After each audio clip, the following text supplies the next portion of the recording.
आप सभी का फिर से टीबीएल कोचिंग के इस यूट्यूब प्रोग्राम में बहुत बहुत स्वागत है। तो दोस्तों आज के इस वीडियो में हम लोग बिहार आईटीआई एंट्रेंस एग्जाम 2017 में हुए एग्ज़ाम के जो भी मैथ के क्वेश्चन थे उसका पार्ट 2 देखने वाले हैं। इसके पहले जो है हम लोग पार्ट 1 देख चुके हैं और पार्ट 1 में जो थे हम लोग 1 से 10 तक क्वेश्चन कर चुके हैं। यानी कि ये जो है आपका 2017 एंट्रेंस एग्जाम का जो वीडियो आएगा आपको 5 गो वीडियो आएगा, जिसमें से पार्ट 1 हम लोग देख चुके हैं। अब जो है ये वाला जो वीडियो है पार्ट 2 है, जिसमें हम लोग 10 से लेकर 20 तक के क्वेश्चन को करने वाले हैं, जो कि आईटीआई एंट्रेंस एग्जाम की तैयारी करने वाले और 2020 में एग्जाम देने वाले युवाओं के लिए काफ़ी इंपॉर्टेंट है, छात्रों के लिए काफ़ी इंपॉर्टेंट है। तो आई होप आप इस वीडियो को अंत तक देखिएगा। और हाँ दोस्तों, यदि आप हमारे चैनल पर नए हैं तो प्लीज़ चैनल को लाइक और सब्सक्राइब करके बेल आइकन को ऑन कर लीजिएगा, ताकि आने वाले हर वीडियो का नोटिफिकेशन सबसे पहले आप तक जाएगा और आप आसानी से हमारे हर वीडियो को देख पाइएगा। तो चलिए शुरू करते हैं और देखते हैं हमारा फर्स्ट क्वेश्चन जो है 11th नंबर क्वेश्चन आज का कौन सा है। तो आप स्क्रीन पर क्वेश्चन को देख पा रहे होंगे दोस्त। तो क्या बोल रहा है कि दो संख्याओं का योग 36 तथा उनके महत्तम समवर्तक तथा लघुत्तम समवर्तक जो है आपका 3 तथा 105 है, उनके व्युत्क्रमों का योग क्या होगा। तो आपको जो बोल रहा है वो फर्स्ट ऑफ ऑल हम लोग लिखेंगे। जिस तरह हम लोग फंडा आज बातें आए हैं कि जो बोल रहा है फर्स्ट ऑफ ऑल उस क्वेश्चन को हम लोग लिखेंगे। तो फर्स्ट 11th नंबर क्वेश्चन क्या बोल रहा है आपका कि आपको दे रखा हुआ है कि दो संख्याओं का योग दे रखा हुआ है और वो संख्या जो है आपको मालूम नहीं है, लेकिन यहाँ पे क्वेश्चन में आपको क्या दे रखा हुआ है, HCF दे रखा हुआ है। तो हम लोग क्या करते हैं कि दो संख्या, एक संख्या x मान लेते हैं और एक संख्या y मान लेते हैं। बट यहाँ पे आपको HCF दे रखा हुआ है, इसलिए आप HCF यदि दे रखा होता है तो आप उस संख्या को क्या माने, यहाँ पे HCF आपका दे रखा हुआ है तो पहली संख्या क्या मान लीजिए आप, पहली संख्या इक्वल टू 3x मानिए। क्यों? क्योंकि HCF आपका 3 दिया हुआ है, यानी कि जो पहली संख्या है वो जो है आपका 3 से डिवाइड होगी और जो दूसरी संख्या आप मानेंगे वो आपका दूसरी संख्या क्या मानेंगे, 3y मान लीजिए। ये भी जो है आपका 3 से डिवाइड होगा। क्यों? क्योंकि HCF जो है हाईएस्ट कॉमन फैक्टर होता है, यानी कि इन दोनों का कॉमन होता है। तो इन दोनों का कॉमन क्या है, 3 है, इसलिए आपका HCF जो है आपका दे रखा था कितना, 3। इसलिए हम इस 3 को यहाँ पे लेकर चले और जो संख्या माने हैं उसमें 3 से मल्टीप्लाई कर दिए। इस तरह जो है आपका जो संख्या ज्ञात करने में कोई जो परेशानी वगैरह होता है वो नहीं क्रिएट होगा। यहाँ पे 3x और 3y हो गया। क्यों? क्योंकि यहाँ पे आपका HCF दे रखा हुआ था, यानी कि HCF वो संख्या होता है जो संख्या रहती है उन सभी संख्याओं का कॉमन फैक्टर रहता है, यानी कॉमन रहता है, इन सभी में विद्यमान रहता है। तो इसमें भी विद्यमान है 3 और इसमें भी है 3। तो इस तरह जो है हम 3x और 3y मान लेंगे। ओके, अब जो दे रखा हुआ है आपका दोनों संख्याओं का योग दे रखा हुआ है अकॉर्डिंग टू क्वेश्चन आपका। और क्या दे रखा हुआ है, 3x, यानी कि दोनों संख्याओं का योग आपका क्या दे रखा हुआ है, 3x पहली संख्या 3x और दूसरी संख्या 3y, दोनों को ऐड करके क्या हो रहा है आपका 36, यानी कि 36 आपका दे रखा हुआ है। हम नहीं लिख रहे हैं, वो क्वेश्चन में आपको दे रखा हुआ है। अब यहाँ से यदि आप कॉमन कीजिएगा तो ये 3 कॉमन हो जाएगा और यहाँ पे क्या बचेगा x और यहाँ पे बचेगा y इक्वल टू इधर 36। ये 3 से यहाँ पे कैंसिल आउट हो जाएगा कितने बार में, 12 बार में। तो यहाँ पे एक इक्वेशन क्रिएट हो जाएगा। कैसा इक्वेशन क्रिएट होगा आपका, x + y इक्वल टू 12। ये वाला आपका फर्स्ट जो है इक्वेशन हो गया। ओके, 1 नंबर इक्वेशन मान लेते हैं सपोज दैट। अब जो है क्वेश्चन में एक और चीज़ दे रखा हुआ है, आपका LCM दे रखा हुआ है। क्या दे रखा हुआ है, यहाँ पे लिख लेते हैं, हाँ दिख रहा है। तो यहाँ पे आपका LCM दे रखा हुआ है कितना, LCM आई होप 105 दे रखा हुआ है। जी हाँ दोस्तों, 105 दे रखा हुआ है LCM, 105 दे रखा हुआ है। लेकिन आप जो संख्या माने हैं ये संख्या कौन सा है, 3x और 3y। अब ये आपका LCM क्वेश्चन में दे रखा हुआ है 105, लेकिन इस संख्या का आप यदि LCM निकालिएगा तो इन संख्या का LCM क्या होगा, LCM क्या होगा, LCM कैसे निकालते हैं हम लोग, LCM इस तरह निकालते हैं। तो 3x 3y हो गया। अब ये कैंसिल आउट किससे होगा, आपका 3 से कैंसिल आउट होगा तो 3 एकम 3 यानी कि x हो जाएगा यहाँ पे और यहाँ पे y होता है। अब जो बचता है उसको क्या कर देते हैं, मल्टीप्लाई कर देते हैं। अब ये दोनों कैंसिल आउट होगा, नहीं ना होगा, ये दोनों एक नहीं है, ये अलग अलग है, इसलिए जो है कैंसिल आउट नहीं होगा, ये अचर है। तो इसलिए आपका सॉरी दोस्तों, कैंसिल आउट नहीं होगा। तो यहाँ पे क्या कर देंगे, मल्टीप्लाई कर देंगे। तो x × y हो गया। अब यहाँ पे आपका LCM क्या निकल कर आया, एक्स वाई गुना करेंगे तो यही ना आएगा। तो 3xy यहाँ पे आपका एलसीएम निकल गया। एलसीएम किसका निकला? इन दोनों संख्याओं का निकला। तो इन दोनों संख्याओं का एलसीएम आपका 3xy निकला, तो 3xy लिख दिए। ओके, अब यहाँ से 3xy इधर आपका एलसीएम आपका क्वेश्चन में दे रखा हुआ है 105, तो 105 रख देंगे। यहाँ से आप यदि xy बराबर निकालिएगा तो गुना में इधर आएगा तो भाग में आएगा, यानी कि यहाँ से ये वाला आपका कैंसिल आउट हो जाएगा। तो कितना बार में कैंसिल आउट होगा? 105 बटा 3 कर दीजिए, ऐसे हो जाएगा 3 का 9 और 3 50 15, यानी कि 35 बार में, यानी कि एक्स वाई का मान जो है आपका 35 आया। एक्स वाई यानी दो, ये वाला आपका जो संख्या था इस तरह यहाँ पे आप किए तो यहाँ पे एक्स वाई इक्वल टू आपका 35 आया। अब 35 आया, थोड़ा सा इधर हम लोग लिखते हैं 35, यहाँ पे आपका एक्स वाई बराबर 35 आ गया। लेकिन आपसे पूछ क्या रखा हुआ है कि क्वेश्चन में पूछ रहा है आपका क्या कि उनके व्युत्क्रमों का योग क्या होगा, यानी कि ये जो संख्या आप माने हैं ये पहली संख्या और दूसरी संख्या, इन दोनों संख्याओं के व्युत्क्रम, यानी कि व्युत्क्रम मीन्स उल्टा का योग आपका क्या होगा, यही पूछ रहा है। तो आप लिख लीजिए इसको उल्टा का मतलब 1/3x और यहाँ पे आपका 1/3y होगा। क्यों? क्योंकि यहाँ पे ये आपका दूसरी संख्या 3y है, तो यहाँ पे 1/3y। अब ये व्युत्क्रम के मतलब यही होता है, उल्टा दोनों को कर दिए तो यहाँ आपका इसका योग क्या होगा, यह आपसे पूछ रहा है। तो आप यहाँ से आपका दोनों का एलसीएम निकालिएगा तो क्या आएगा आपका 3xy आएगा। अभी हम लोग निकाले थे, कितना आया था? 3xy आया था। अब ये 3xy हो गया। अब ये 3x से 3x कैंसिल आउट हो जाएगा, ऊपर क्या हो जाएगा? y हो जाएगा। अब प्लस में ये 3y से 3y कैंसिल आउट हो जाएगा, ऊपर क्या हो जाएगा आपका x आ जाएगा। आई होप कि आप बट्टा का जोड़ बना पा रहे होंगे, तो यहाँ पे आपको समझ में आ रहा होगा। यहाँ पे कोई भी कन्फ्यूजन हो तो कमेंट बॉक्स में जरूर बोलिएगा, हम उसका रिप्लाई देंगे, ठीक है। अब उसके बाद जो है आप यहाँ पे देख रहे हैं कि x + y हो गया। ये वाला आप पहले y लिखिए या बाद में y लिखिए, बात एक ही हुआ, क्योंकि दोनों का ऐड कर रहे हैं हम लोग, यानी दोनों को योग कर रहे हैं, दोनों को जोड़ रहे हैं। और बट्टा में 3xy है तो 3xy। अब देखिए यहाँ पे आपका x + y आपको यहाँ पे निकल चुका है फर्स्ट नंबर इक्वेशन में। x + y इक्वल टू आप 12 निकाले हैं तो 12 लिख दीजिए। अब बट्टा में 3 × xy, तो xy आपका क्या निकल कर आया है? यहाँ पे 35 निकल के आया है। तो 3 × 235, 3 × 35 हो गया। अब 12 और बट्टा में आपका 35 में 3 से गुना कीजिएगा तो 105, या फिर यहाँ से आप कैंसिल आउट कर दीजिए डायरेक्ट। यहाँ पे 3 चौका 12, 4 बार में कैंसिल आउट हो जाएगा। आपका क्या बच गया यहाँ पे? 4/35 जो है आपका राइट आंसर के रूप में बचा, और यही जो है आपका इस क्वेश्चन का सही उत्तर होगा। ऑप्शन देख लेते हैं, तो यहाँ पे 4/35 ऑप्शन नंबर सी में दे रखा हुआ है, इसलिए इस क्वेश्चन का आंसर जो है ऑप्शन नंबर सी होगा। तो आई होप आप इस क्वेश्चन को समझ गए होंगे। इसमें कहीं भी कोई भी प्रॉब्लम हो तो कमेंट बॉक्स में जरूर बोलिएगा। एक बार ऐसे हम फिर बता देते हैं आपको। दो संख्या आपको बोल रहा है कि 2 संख्या है, उन दोनों संख्याओं का एचसीएफ दे रखा हुआ है 3 और एलसीएम दे रखा हुआ था 105। तो आपका एचसीएफ जब 3 है तो आप जब मानिएगा कोई भी संख्या तो 3x मानिएगा। क्यों? क्योंकि दोनों में जो है आपका कॉमन 3 होता है ना। एचसीएफ का मतलब है कॉमन, तो इसलिए आप 3 को लेकर चलते हैं। तो पहली संख्या हम लोग मान लिए 3x, दूसरी संख्या मान लिए 3y। अब जो है आपको क्वेश्चन में ये भी दे रखा हुआ है कि दोनों का योग जो है, दोनों संख्याओं का जो योग है वो आपका 36 है। तो 36 हम 3x + 3y कर दिए अकॉर्डिंग टू क्वेश्चन जो बोल रहा है उस तरह, तो 36 हो गया। अब यहाँ से कॉमन ले लिए 3, तो 3 कॉमन हो गया, x + y इक्वल टू आपका 12 यहाँ पे आ गया।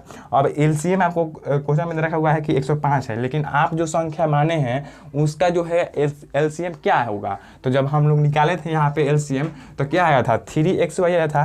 तो इन संख्याओं का एलसीएम का 3xy बराबर जो है 105 आपको दे रखा हुआ है क्वेश्चन में, तो बराबर में 105 हो गया। यहाँ से आप xy बराबर निकालिएगा तो 105 और ये 3 गुना में है, इधर आएगा तो भाग में हो जाएगा, तो ये कैंसिल आउट हो जाएगा, यहाँ पे 35 आ जाएगा, यानी कि xy इक्वल टू आपका 35 आ गया। अब उसके बाद जो लास्ट प्रोसेस में पूछ रहा है क्वेश्चन, आपको बोला है कि उन दोनों संख्याओं का व्युत्क्रम क्या होगा। तो उन दोनों संख्याओं का व्युत्क्रम मतलब कि ये 3x का व्युत्क्रम यानी कि उल्टा 1/3x, और दूसरा संख्या 3y का उल्टा यानी कि व्युत्क्रम 1/3y। तो इन दोनों का जो है आपका बटा का जोड़ निकालिएगा तो इन दोनों का एलसीएम 3xy हो गया। अब इसको बटा के जोड़ की तरफ कीजिएगा तो y + x हो गया। अब इसको पहले लिखिए बाद में लिखिए, बात है क्यों हुआ? x + y बटा 3xy हो गया। अब यहाँ पे x + y इक्वल टू आप ज्ञात कर चुके हैं यहाँ पे 12, और यहाँ पे बटा में xy बराबर भी आप ज्ञात कर चुके हैं 35। तो यहाँ पे 35 में 3 से गुना कीजिएगा, या आप देख रहे हैं यहाँ पे 3 से जो है 12 कैंसिल आउट हो जा रहा है, तो इसलिए 4 बार में कैंसिल आउट, तो 4 और बटा 35 अब जो है ये कैंसिल आउट नहीं होगा, तो इसलिए 4/35 option number C is correct answer for this question हो जाएगा। तो आई होप आप हमारी बातों को समझ गए होंगे। समझ गए होंगे। तो चलिए अगले क्वेश्चन की तरफ बढ़ते हैं। नहीं समझे हैं तो कमेंट बॉक्स में बोलिएगा कि हमको यहाँ पे समझ में नहीं आया, हम उसका रिप्लाई देंगे। और आई होप कि आप देख रहे होंगे कि जब भी आप कमेंट करते हैं तब हम जो है रिप्लाई आपका देते हैं। तो चलिए अगले क्वेश्चन की तरफ बढ़ते हैं। तो दोस्तों यदि आप अगले क्वेश्चन को स्क्रीन पर देख पा रहे होंगे तो आपका 12th नंबर क्वेश्चन क्या बोल रहा है कि यदि √7 - 2 बटा √7 + 2 इक्वल टू a√7 + b हो तो a + b का मान क्या होगा। यानी कि आपको एक दे रखा हुआ है, आपका जो दे रखा हुआ है एक फ्रैक्शन दे रखा हुआ है √7 - 2 और बटा में √7 और प्लस में 2 इक्वल टू आपका क्या दे रखा हुआ है a√7 + b।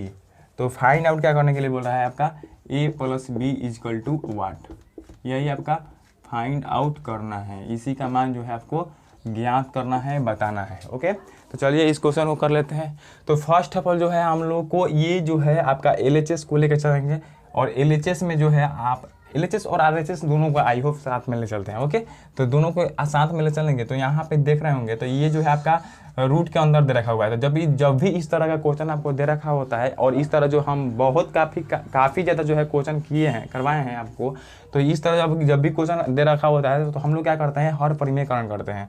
क्या करेंगे तो हर परिमेयकरण यहाँ पे हम लोग कर लेंगे। तो √7 - 2 और बट्टा में आपका √7 + 2 है। तो हर परिमेयकरण जब भी किया जाता है तो यहाँ पे सिर्फ माइनस को इंक्लूड करके गुना कर दिया जाता है। तो यहाँ पे आपका प्लस है तो इस नीचे वालों को देखा जाता है, नीचे वाला के विपरीत चिन्ह को लेकर चला जाता है। तो √7 और माइनस में 2 हो जाएगा, नीचा में गुना तो ऊपरों में √7 और -2 से आपका गुना हो जाएगा। ओके, अब इधर क्या है आपका a√7 + b है तो a√7 + b लिख देते हैं। ओके, अब जो है हम लोग इसमें मल्टीप्लाई करेंगे तो आप देख पा रहे होंगे यहाँ पे ये जो है आपका क्या हो गया, a - b का होल स्क्वायर के फॉर्म में हो गया कि नहीं। क्यों कैसे हो गया आपका, एक बार a - b फिर एक बार a - b, यानी कि 2 बार हो रहा है, इसलिए आपका a - b का होल स्क्वायर पे ये हो गया।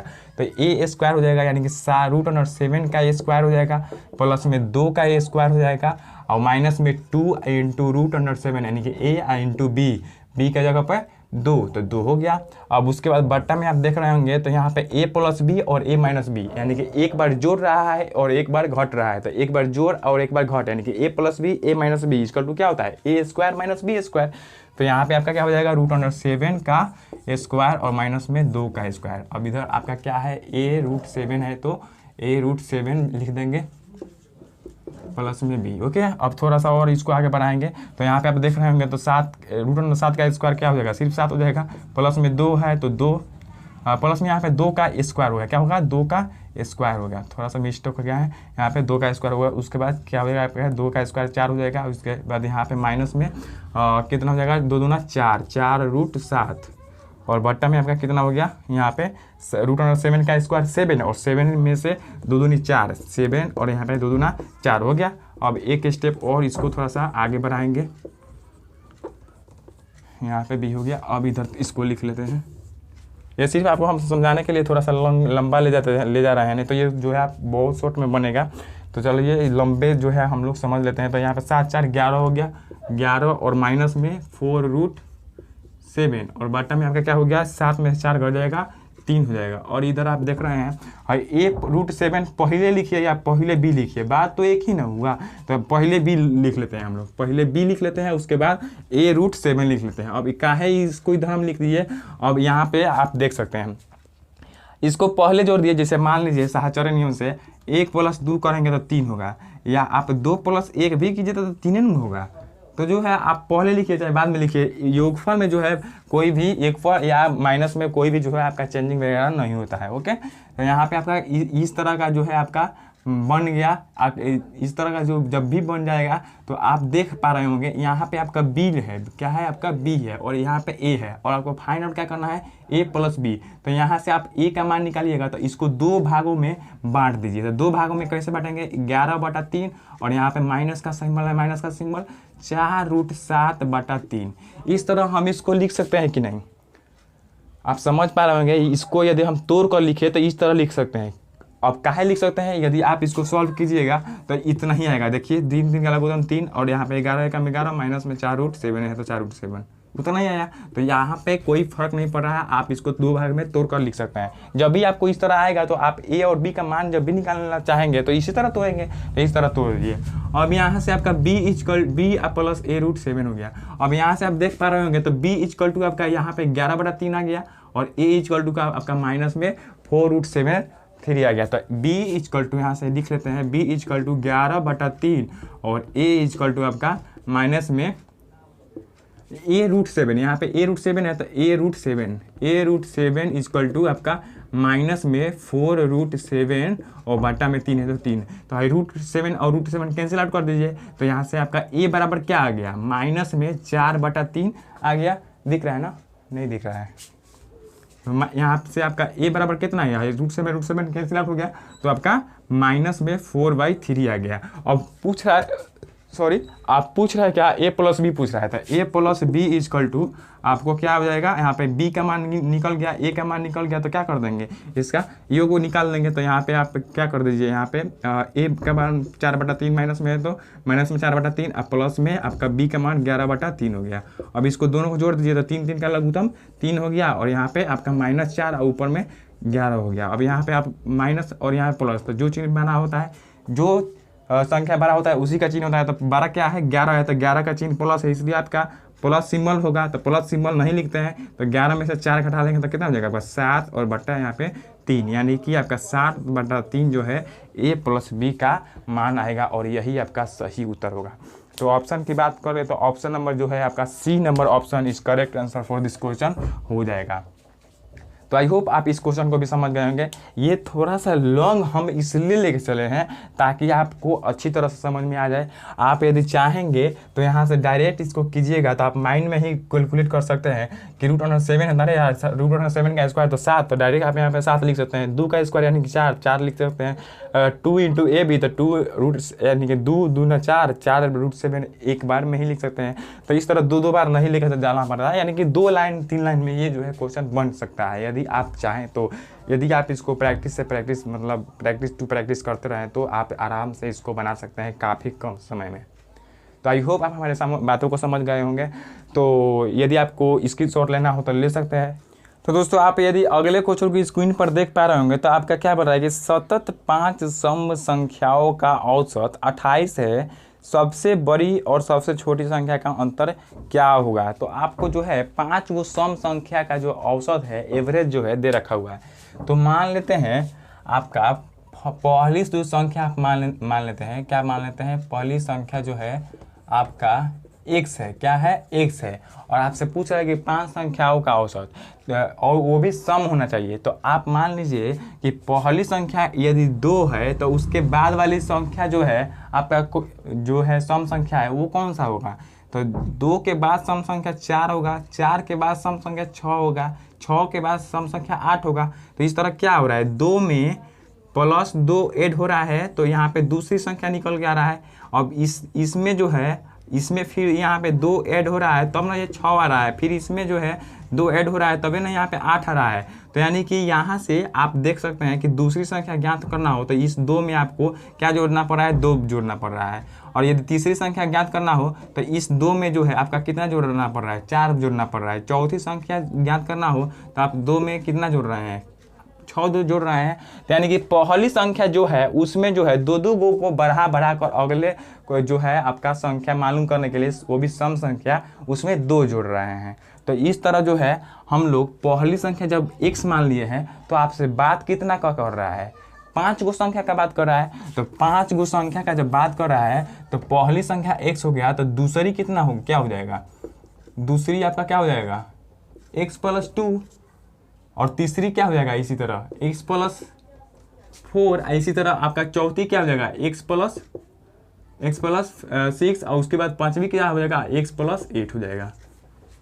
तो आपका पहली संख्या x हुआ तो दूसरी संख्या इतना, तीसरी संख्या इतना, चौथी और ये पांचवी। और आपके पूछ रहा है आपको और क्या दिया हुआ है कि 5 सम संख्याओं का औसत जो है आपका 28 दे रखा हुआ है। कितना दे रखा हुआ है, 28। तो 5 सम संख्याओं का औसत यदि इस सब का औसत निकालेंगे तो एक औसत का फॉर्मूला क्या होता है कि सभी संख्याओं का योग बटा कुल संख्या। तो सभी संख्या कौन है, x है, प्लस में क्या है आपका दूसरा x + 2 है, तीसरा क्या है आपका x + 4 है, चौथा आपका x+6 है और पांचवा क्या है आपका x+8 है और बटा में कुल संख्या, तो कुल संख्या कौ गो है 1 2 3 4 5, 5 गो है तो 5 और बराबर में क्या होता है औसत होता है। तो औसत का ये फॉर्मूला हो गया। औसत आपका क्या दे रखा हुआ है 28 दे रखा हुआ है, तो इसलिए 28 लिख दिए।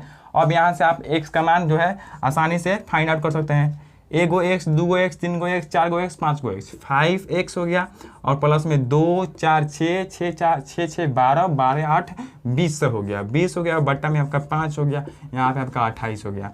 अब यहाँ से कॉमन क्या हो जाएगा आपका 5 कॉमन ले लीजिए तो x प्लस 5 चौका 20 तो 4 और बटा में 5, ये 5 से 5 कैंसिल आउट हो गया और बराबर में आपका क्या हो गया 28 हो गया। अब यहाँ से आप यदि x, इसलिए x बराबर निकालिएगा तो x इधर प्लस में है, इधर आएगा तो माइनस में हो जाएगा।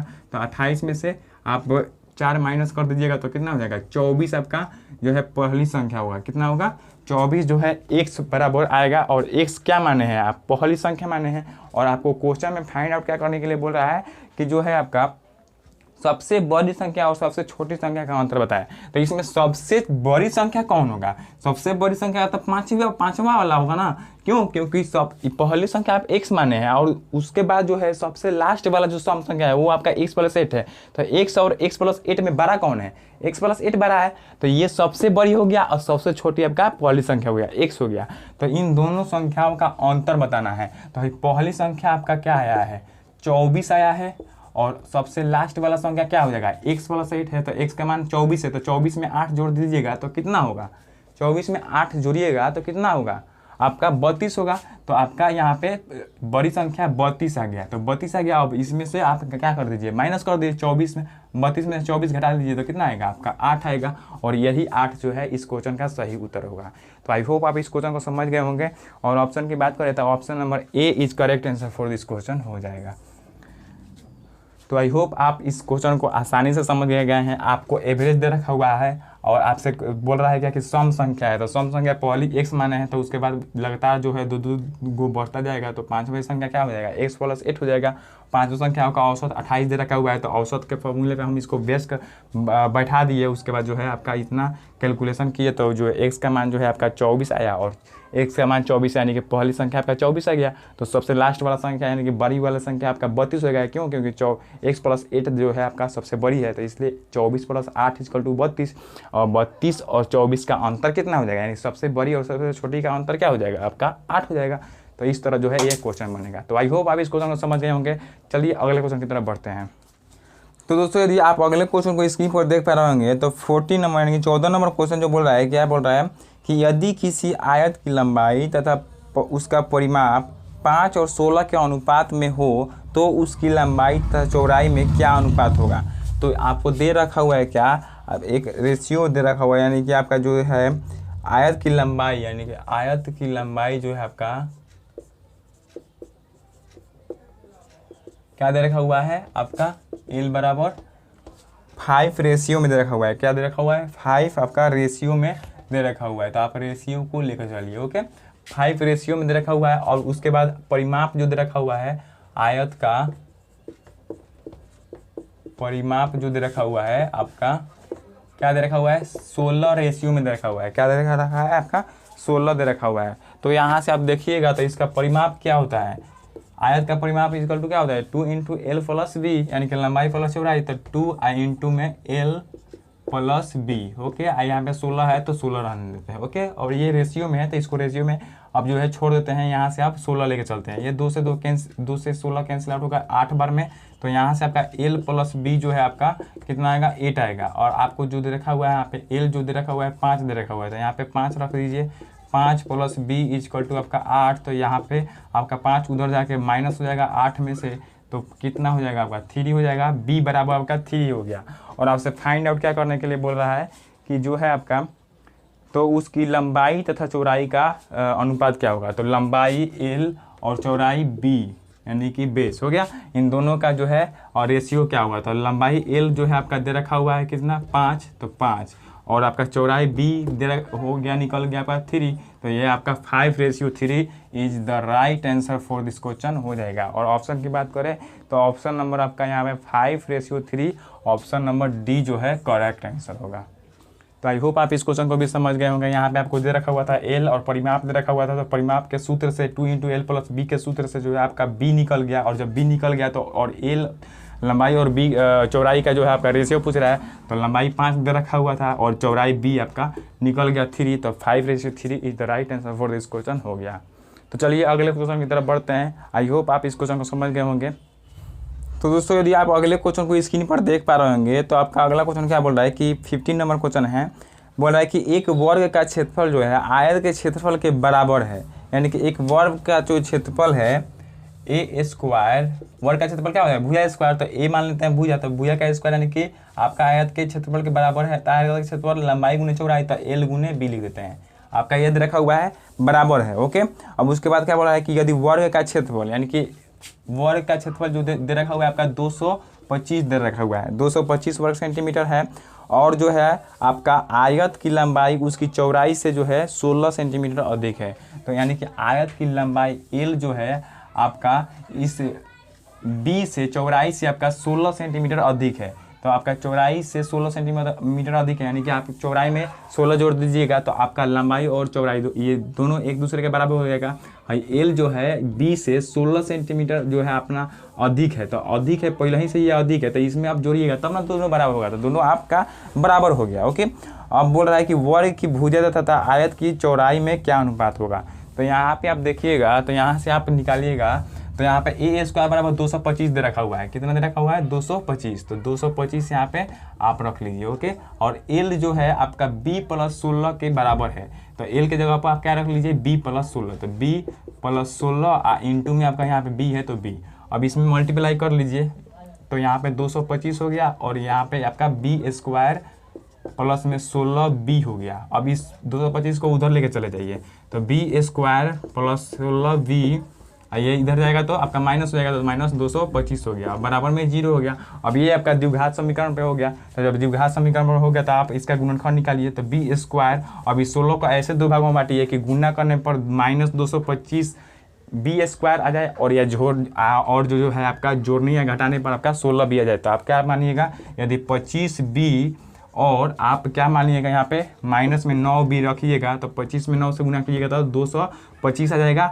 और आप 25 में से 9 घटा लीजिएगा तो आपका 16B हो जाएगा। तो ये जो है आपका बैठ रहा है इस इक्वेशन पे यहाँ पे, तो 225 हो गया, इसका 2 में 0 है, इसको 2 में 0 हो गया।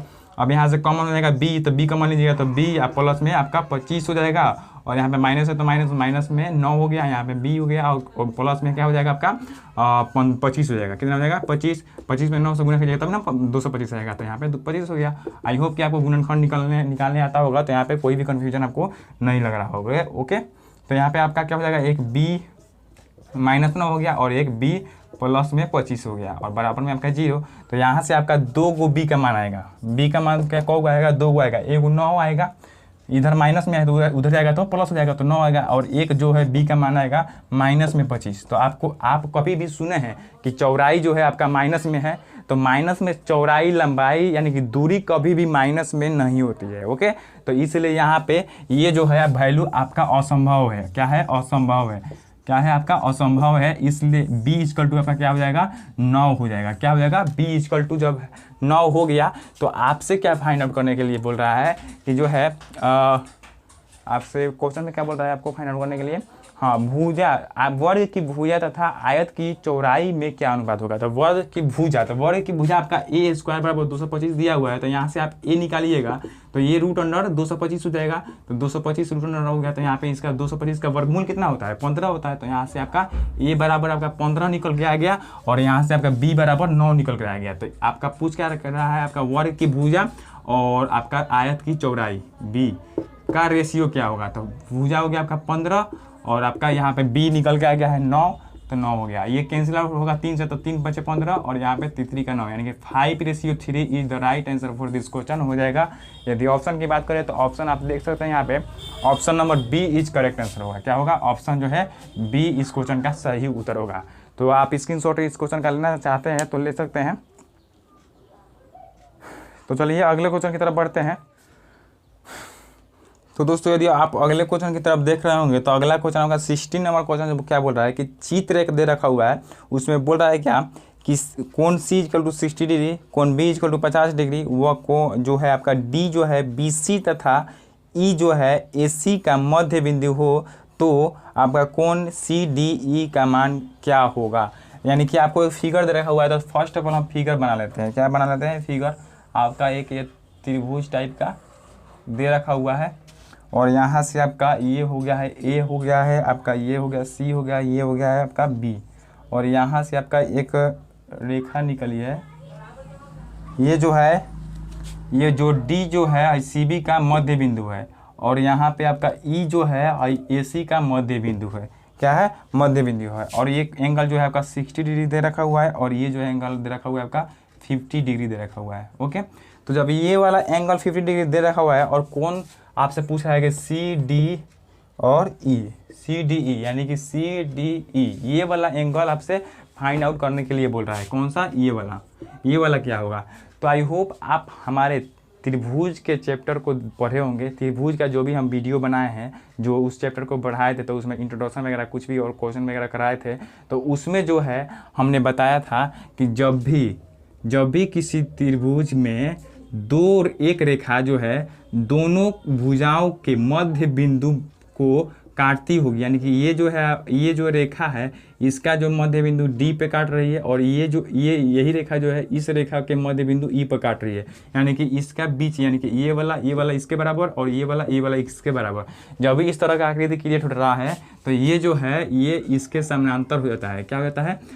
आपका CED DE समानांतर AB हो जाता है। क्या होता है? AB हो जाता है, यानी कि ये वाला और ये वाला दोनों एक दूसरे के समानांतर हो जाते हैं। तो जब दोनों एक दूसरे के समानांतर हो जाएंगे तो ये जो है आपका संगत कोण से ये दोनों भुजाएं और ये दोनों कोण और ये दोनों कोण एक दूसरे के इक्वल हो जाते हैं। तो संगत कोण से ये वाला 50 डिग्री है, तो ये भी क्या हो जाएगा? आपका 50 डिग्री हो जाएगा, और यही जो है इस क्वेश्चन का सही उत्तर होगा। तो ऑप्शन की यदि बात करें तो option number B is correct answer for this question हो जाएगा। तो आई होप आप इस क्वेश्चन को समझ गए होंगे। आज काफ़ी ज़्यादा गर्मी है, जिसके कारण थोड़ा ज़्यादा पसीना निकल गया है। आज जो है एकाएक ज़्यादा गर्मी बढ़ गई है, तो अब क्या पता भगवान क्या करेंगे ऐसे में। लेकिन कोरोना के देखते हुए गर्मी जो हम लोगों के लिए काफ़ी आवश्यक है इन दिस टाइम, इस समय में। तो इस गर्मी का लाभ उठाइए, ठीक है। तो हम भी देख पा रहे होंगे, हम भी पूरा भीगे पड़े हुए हैं, पूरा का पूरा टोटल यहाँ हमारा जो है ये शॉर्ट है पूरा भीग गया है। ओके, तभी हम वीडियो बना रहे हैं। तो वीडियो बना रहे हैं तो आप लाइक ज़रूर कीजिएगा इस मेहनत को देखते हुए। ओके, और नए होंगे तो सब्सक्राइब जरूर कीजिएगा। ओके, तो ये क्वेश्चन जो है आपका ये संगत कोण से एक दूसरे के इक्वल हो जाएंगे, तो ये 50 degree option number B is correct answer for this question हो जाएगा। तो आई होप आप इस क्वेश्चन को समझ गए होंगे। और त्रिभुज का नहीं पढ़े हैं तो प्ले लिस्ट में जाकर त्रिभुज का देखिए, उसमें जो है काफ़ी ज़्यादा टाइप हम लोगों ने क्लियर करवाया है इस तरह के। ओके, और त्रिभुज का एक या दो जो है क्वेश्चन आराम से जो है एग्जाम में पूछ लिए जाते हैं, तो ये भी इम्पोर्टेंट रहता है। आकृति वाला जो क्वेश्चन काफ़ी इंपॉर्टेंट रहता है। त्रिभुज हमने पढ़ा दिया है, वृत्त पढ़ा दिया है, यानी सर्कल और ट्रायंगल दोनों हमने पढ़ा दिया है, चतुर्भुज भी पढ़ा दिया है, आप पर जाकर देख सकते हैं। ओके, तो चलिए अगले क्वेश्चन की तरफ बढ़ते हैं। तो दोस्तों यदि आप अगले क्वेश्चन को स्क्रीन पर देख पा रहे होंगे तो आपको बोल रहा है क्या 3 गो बिंदु दे रखा हुआ है, और बोल रहा है क्या कि इससे बने त्रिभुज का जो है क्षेत्रफल आपको फाइंड आउट करना है। तो 3 गो बिंदु जब दे रखा हुआ है तो आपको जो है x अक्ष और y अक्ष का जो है आपका आकृति है वो आपको निर्देशांक ज्यामिति के तहत आपको इस आकृति को क्रिएट करना पड़ेगा, तब भी जो है आप इस क्वेश्चन को समझ पाएंगे और इस क्वेश्चन के कॉन्सेप्ट को आप पा पाएंगे। ओके, तो आप इसको मान लीजिए 0, ये 0 होता है आपका, ये हो गया 1, ये हो गया 2, ये हो गया 3 और ये हो गया 4 और ये हो गया आपका 6, ये हो गया 7 तक ले लीजिए, और ये हो गया 1 2 3 4 5, ये हो गया आपका 6, ये हो गया -1 -2 -3। एक्चुअली हम लोगों को माइनस का कोई भी यहाँ पे ज़रूरत नहीं है, तो यहाँ पे -2 -3 ज़्यादा नहीं लेते हैं, इतना ही रहने देते हैं। ओके, और आपको बिंदु क्या दे रखा हुआ है? एक वो बिंदु दे रखा हुआ है आपका 0 0, तो x यानी कि XY ये वो दे रखा हुआ है 0 0, तो 0 0 आपका बिंदु कहाँ बनेगा? इस पे बनेगा, इस मूल बिंदु पे बनेगा, तो एगो बिंदु इस पर बन गया। ओके, त्रिभुज जब भी क्रिएट करेंगे इस पे तो एगो बिंदु इस पे बन गया, और दूसरा बिंदु जो है आपका 4 0 दे रखा हुआ है। कितना दे रखा हुआ है? XY 4 x2 y2 क्या दे रखा हुआ है 4 0 दे रखा हुआ है। तो यानी कि x2 का मान यानी 4, तो x अक्ष ये वाला है तो आपका 4 यहाँ पे हो गया और 0 दे रखा हुआ है तो 4 0, तो यहाँ पे एक बनेगा यानी कि 4 आपका x का मान हो गया, y का मान 0, तो 4 0 एक बिंदु यहाँ पे हो गया। और तीसरा बिंदु क्या दे रखा हुआ है x3 y3 आपका क्या दे रखा हुआ है यहाँ पे 0 6, क्या दे रखा हुआ है 0 6, यानी कि y का मान आपका 0 हो गया, y का मान 0 और x का मान जो है आपका 6 दे रखा हुआ है, तो 6 यहाँ पे आपका हो जाएगा। ओके, आपका यहाँ पे हो जाएगा। ओके, तो यहाँ पे y का मान 6 हो गया। अब एगो बिंदु यहाँ पे, एगो बिंदु यहाँ पे, एगो बिंदु यहाँ पे, तो ये एक जो है आपका त्रिभुज बन रहा है कि नहीं, ऐसे एक एक त्रिभुज बन रहा है। अब यदि आप इसको ऐसे मिला लेते हैं तो ये क्या हो गया आपका एक त्रिभुज हो गया। तो जब ये त्रिभुज बन गया तो आप नाम क्या कर रख दीजिए ए, ओ हो गया और आप इसको बी रख दीजिए। ओके, अब इसका जो है आपको क्षेत्रफल ज्ञात करना है। क्या करना है? ज्ञात करना है आपको क्षेत्रफल ज्ञात करना है। तो क्षेत्रफल बराबर क्या हो जाएगा यहाँ से, क्षेत्रफल बराबर क्या होता है त्रिभुज का 1/2 गुने आधार गुने शीर्षलंब होता है। क्या होता है? शीर्ष होता है। तो आधार क्या क्या है आपका, कितना इकाई है 6 इकाई, 4 इकाई है कि नहीं आधार आपका। आधार यहाँ पे क्या दे रखा हुआ है 4 इकाई दे रखा हुआ है। आप देख रहे हैं x2 का मान यहाँ पे 4 है तो 4 इकाई हो गया, तो 1/2 गुने एगो 4 हो गया। और शीर्ष क्या है, शीर्ष यही वाला ना है, तो शीर्ष कितना इकाई दे रखा हुआ है 6 इकाई, तो गुना में 6 हो गया। अब यहाँ से गुना कर देंगे तो 2 दूना 4 यानी कि 6 दूना 12 जो है इस क्वेश्चन का आंसर होगा। 12 इकाई is right answer for this question हो जाएगा। ऑप्शन की बात करें तो आप ऑप्शन जो है स्क्रीन पर देख पा रहे होंगे, कितना नंबर ऑप्शन होगा यहाँ पर, हाँ 12 इकाई जो है option number B is correct answer for this question हो जाएगा। तो आई होप आप इस क्वेश्चन को समझ गए होंगे। इस क्वेश्चन का स्क्रीनशॉट लेना चाहते हैं तो आराम से आप ले सकते हैं। ओके, तो चलिए अगले क्वेश्चन की तरफ बढ़ लेते हैं। तो अगला क्वेश्चन आपका 18 नंबर क्वेश्चन बोल रहा है क्या कि 2 वर्गों में दूसरे का विकर्ण पहले का 2 गुना है तो दोनों विकर्णों के क्षेत्रफल में क्या अनुपात होगा। तो दोस्तों यदि इस क्वेश्चन को हम लोग सॉल्व करें तो आपको 2 वर्ग दे रखा हुआ है, तो पहले वर्ग का विकर्ण आपको मालूम नहीं है, पहला वर्ग का विकर्ण मालूम नहीं है, तो मान लेते हैं पहला वर्ग का विकर्ण आपका क्या हो जाएगा D1 हो जाएगा। क्या हो जाएगा D1 हो जाएगा। ओके, और दूसरे वर्ग का विकर्ण क्या हो जाएगा, दूसरे वर्ग का विकर्ण कितना हो जाएगा आपका, दूसरे वर्ग का विकर्ण में आपको एक जो है ये कंडीशन रखा हुआ है कि 2 वर्गों में दूसरे का विकर्ण जो है पहले का 2 गुना है, तो इसका 2 गुना है यानी कि 2D1 है। ओके, यानी कि दूसरा का विकर्ण जो है इस पहले वाले विकर्ण का 2 गुना है। और आपसे पूछ क्या रहा है क्वेश्चन में, पूछ रहा है ये कि आपको तो दोनों वर्गों के क्षेत्रफल में क्या अनुपात होगा। तो क्षेत्रफल में क्या अनुपात होगा दोनों वर्गों में, तो पहले वर्ग का क्षेत्रफल पहले निकालेंगे, तो पहले वर्ग का क्षेत्रफल और बटा, अनुपात मतलब बटा, तो अनुपात में बटा में दूसरे वर्ग का क्षेत्रफल, दूसरे वर्ग का क्षेत्रफल। तो जब आपको विकर्ण दे रखा होता है वर्ग में, तो विकर्ण जब आपको दे रखा होता है तो आप क्या कैसे निकालते हैं वर्ग का क्षेत्रफल, कैसे निकालते हैं आप 1/2 इंटू D1 का स्क्वायर होता है और बटा में 1/2 इंटू D2, यानी कि आपका दूसरा का विकर्ण के ना दे हुआ है 2D1 दे रखा हुआ है, तो 2D1 का स्क्वायर हो जाएगा। ओके, यानी कि जब आपको विकर्ण वर्ग में दे रखा होता है तो जब आप उसका क्षेत्रफल निकालते हैं तो उसका क्षेत्रफल का फॉर्मूला क्या होता है 1/2 गुने विकर्ण का स्क्वायर। तो विकर्ण आपका पहले का D1 है तो इसलिए D1 का स्क्वायर, दूसरा का आपका 2D1 है तो 2D1 का स्क्वायर हो गया। अब इसको सॉल्व करेंगे तो ये 1/2 कैंसिल आउट हो जाएगा। अब यहाँ से आपका क्या हो जाएगा D1 का होल स्क्वायर और बटा में 2 दूना 4 यानी कि 2 का स्क्वायर 4 और D1 का स्क्वायर D1 का स्क्वायर। यहाँ से D1 का स्क्वायर कैंसिल आउट हो जाएगा। आपका क्या आ जाएगा 1/4 जो है इस क्वेश्चन का आंसर आएगा। यदि आपको इसका रेशियो में लिखना होगा तो 1/4 जो है इस क्वेश्चन का सही उत्तर होगा। यदि ऑप्शन की बात करें तो आप ऑप्शन देख सकते हैं यहाँ पे 1/4 option number D is correct answer for this question हो जाएगा। तो आई होप आप इस क्वेश्चन को भी समझ गए होंगे। तो इस क्वेश्चन का स्क्रीनशॉट लेना चाहते हैं तो ले सकते हैं। ये काफ़ी सिंपल क्वेश्चन था, आपको विकर्ण दे रखा हुआ था, पहले का विकर्ण नहीं मालूम है तो हम लोग D1 मान लिए, और दूसरे का विकर्ण में एक कंडीशन डाला था कि आपका दूसरा का विकर्ण जो है पहले का विकर्ण का 2 गुना है, तो पहला का विकर्ण D1 है तो इसका 2 गुना 2D1 हो गया। अब जब विकर्ण मालूम होता है तो वर्ग का क्षेत्रफल भी हम लोग ज्ञात कर लेते हैं। तो पहले वर्ग का क्षेत्रफल इक्वल टू पहले वर्ग का क्षेत्रफल 1/2 इंटू D1 का स्क्वायर, दूसरे वर्ग का क्षेत्रफल इक्वल टू 1/2 इंटू 2D1 का स्क्वायर। क्यों? क्योंकि दूसरा का विकर्ण 2D1 है, तो इसलिए 2D1 का स्क्वायर। तो यहाँ पे 1/2 कैंसिल, D1 से D1 कैंसिल, स्क्वायर स्क्वायर, और ये 2 दूना 4, बटा में सिर्फ बच जाएगा तो 1/4, यानी कि 1/4 is right answer for this question हो जाएगा। तो आई होप आप इस क्वेश्चन को समझ गए होंगे। तो चलिए अगले क्वेश्चन की तरफ बढ़ते हैं। 19 नंबर क्वेश्चन जो है हम लोगों का क्या है। तो मेरे दोस्त यदि अगले क्वेश्चन की बात किया जाए तो अगला क्वेश्चन आप स्क्रीन पर देख पा रहे होंगे। क्या बोल रहा है कि 19 नंबर क्वेश्चन है, किसी अर्धवृत्त का परिमाप उसके क्षेत्रफल के बराबर है, वृत्त की त्रिज्या ज्ञात कीजिए। त्रिज्या ज्ञात करना है और आपको कंडीशन दे रखा हुआ है कि अर्धवृत्त का परिमाप जो है उसके यानी कि अर्धवृत्त के ही क्षेत्रफल के बराबर है।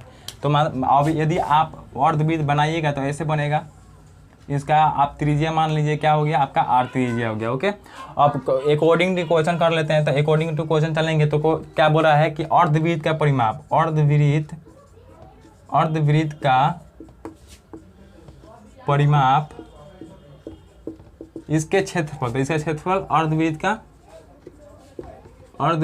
का क्षेत्रफल के बराबर है, तो क्षेत्रफल के बराबर कर दिए। अभी जो फॉर्मूला के हिसाब से इसका जो होता है क्षेत्रफल वगैरह उसको हम लोग यहाँ पे पुट कर देते हैं। तो अर्धवृत्त का परिमाप क्या होता है, अर्धवृत्त का परिमाप क्या हो जाएगा आपका पाई r हो जाएगा। 2 पाई r होता है ना जी, 2 पाई r होता है। तो इसमें से जो है आपका ये आपका अर्धवृत्त में 2 हो जाएगा, कैंसिल आउट हो जाएगा, तो 2 कैंसिल आउट हो जाएगा, सिर्फ पाई r बचेगा। और ये तो आपका यहाँ से यहाँ तक का परिमाप हो गया, लेकिन इसमें एक ये भी तो है, ये भी है कि नहीं। तो जब ये भी है तो ये r यहाँ से यहाँ तक, तो ये यहाँ से यहाँ तक आपका 2r, तो यहाँ पे हम लोग 2r इसको ऐड कर देंगे, यानी कि पाई r तो सिर्फ इसका हो गया परिमाप, और ये भी तो जो है अर्धवृत्त में आ जाएगा, तो ये भी इसका जो है आपका कितना हो जाएगा परिमाप 2r हो जाएगा। क्यों? क्योंकि ये यहाँ से यहाँ तक आपका r होता है, तो यहाँ से यहाँ तक क्या हो जाएगा 2r हो जाएगा, तो 2r ऐड कर दिया, यानी कि पूरा क्या हो गया अर्धवृत्त का परिमाप आपका ये फॉर्मूला हो गया पाई r प्लस 2r। अब यहाँ पे आपको दे रखा हुआ है अर्धवृत्त का क्षेत्रफल बोल रहा है, तो अर्धवृत्त का क्षेत्रफल क्या हो जाएगा आपका पाई r स्क्वायर बटा 2 हो जाएगा, तो पाई r स्क्वायर बटा 2 कर देते हैं। अब उसके बाद जो है ये इसको इधर लेके आ देते हैं, तो इन दोनों में क्या होगा गुना हो जाएगा, तो 2 पाई r हो गया और प्लस में 2 दूना 4r हो गया, इक्वल टू में आपका पाई r स्क्वायर है, तो पाई r स्क्वायर। अब r जो है हम लोग यहाँ से कॉमन ले लेते हैं, तो इसमें से r कॉमन लेंगे, तो r कॉमन लेंगे तो यहाँ पे क्या बचेगा 2 पाई बचेगा और प्लस में यहाँ पे 4 बचेगा, और इधर क्या बचेगा आपका पाई r इंटू में आपका यहाँ पे r इसमें से भी कॉमन ले लेते हैं इसको कैंसिल आउट करने के लिए। तो कैंसिल आउट हो गया यहाँ से r। अब जब यहाँ से कैंसिल आउट हो गया तो आपका बचा क्या 2 पाई बचा प्लस में 4 इक्वल टू इधर से आपका पाई r बचा। ओके, अब जो है हम लोग क्या करते हैं इसको इधर लेके आते हैं, क्या करते हैं इसको इधर लेके आते हैं। तो यहाँ से हम लोगों को r ज्ञात करना है, तो थोड़ा सा यहाँ पे हम लोग लेके चलते हैं, यहाँ पे दिख जाएगा ना जी। तो देखिए तो यहाँ पे 2 इंटू में 22/7 कर देंगे, तो 22/7 पाई का मान 22/7 यहाँ पे पुट कर देंगे। उसके बाद प्लस में 4 है तो प्लस में 4, यहाँ पे 22/7 है तो 22/7 r हो गया। ओके, अब r का वैल्यू फाइंड आउट करना है, तो इसको 22/7 को इधर लेके चले आएंगे। ओके, तो यहाँ पे इधर क्या हो जाएगा आपका 22 दूना 44/7, 44/7 प्लस में 4, और इधर में आपका 22/7 r है, तो 22/7 r हो गया। ओके, अब इसको हम लोग क्या कर लेते हैं पहले ऐड कर लेते हैं। तो ये दोनों का बटा जो निकलेंगे तो 7 चौका 28, 28 में 64 जोड़ेंगे तो 44 जोड़ेंगे तो कितना हो जाएगा 28 में 64 जोड़ देंगे तो 8 4 12 4 2 6 1 7, 72/7 हो गया, 72/7 हो गया। और ये जो है गुना में इधर आएगा तो भाग में, तो इधर आएगा तो भाग में यानी कि पलट जाएगा, तो ऊपर आपका 7 चला जाएगा, नीचे क्या हो जाएगा 22 हो जाएगा, इधर आपका r बच गया। इसलिए r बराबर आपका क्या आ जाएगा ये 22 नहीं कटेगा, यहाँ पे 22 तो 22 7 कैंसिल आउट हो जाएगा। ये जो है 2 से कटेगा तो 11 बार में, ये 2 से कटेगा तो आपका 36 दूना 72, तो यहाँ से आपका r इक्वल टू क्या हो गया ऊपर 36 आ गया और नीचे बटा में 11 आ गया। अब इसको यदि आप पूर्णांक में यदि ऑप्शन दे रखा हुआ है तो यदि हम लोग इसको पूर्णांक में ज्ञात करेंगे। जी हाँ दोस्तों, यहाँ पे पूर्णांक में दे रखा हुआ है, इससे आप पूर्णांक में इसको चेंज कर लीजिए।